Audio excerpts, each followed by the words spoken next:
Je suis sur le retour. J'ai passé 4 jours dans la montagne de Lure.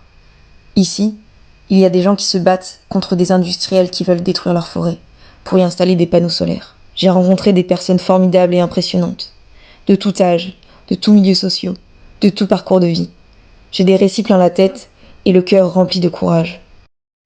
J'ai d'ailleurs rencontré de nombreuses femmes qui ont résisté, souvent très âgées, insoumises et déterminées.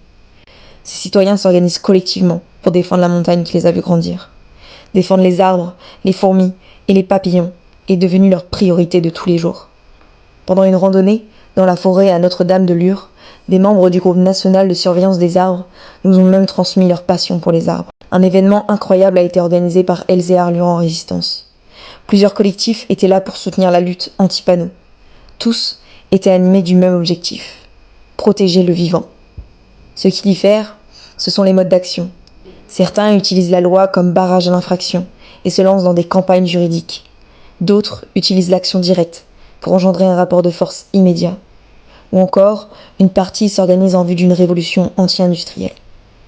Ensemble, nous nous sommes racontés nos récits de révolte, nos stratégies de lutte et notre rage de vaincre. Puis, on allait les voir, les monstres industriels. Les centrales photovoltaïques sont immenses. À leur vue, mon cœur se serrait. Imaginez qu'on vous arrache vos poumons et qu'on y mette une plaque de silicium et de verre. Imaginez qu'on vous dise que votre corps n'est pas suffisamment rare ou classé comme à protéger pour que vous méritiez de vivre.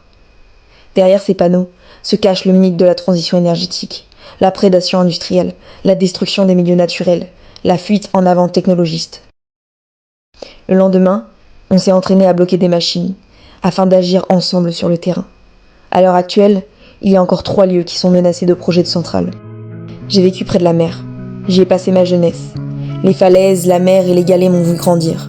Je passais mes soirées devant les couchers de soleil, à contempler leurs couleurs orangées. Et j'imagine que s'il y avait un nouveau projet industriel comme des éoliennes au milieu de la mer, venant défigurer le paysage, ça me foutrait la rage.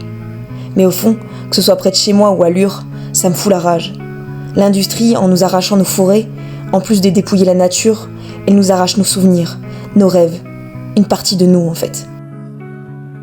J'admire le courage et la combativité de tous ces citoyens, pour qui leur vie, du jour au lendemain, a basculé, pour qui se battre n'est pas un loisir, mais un devoir quotidien.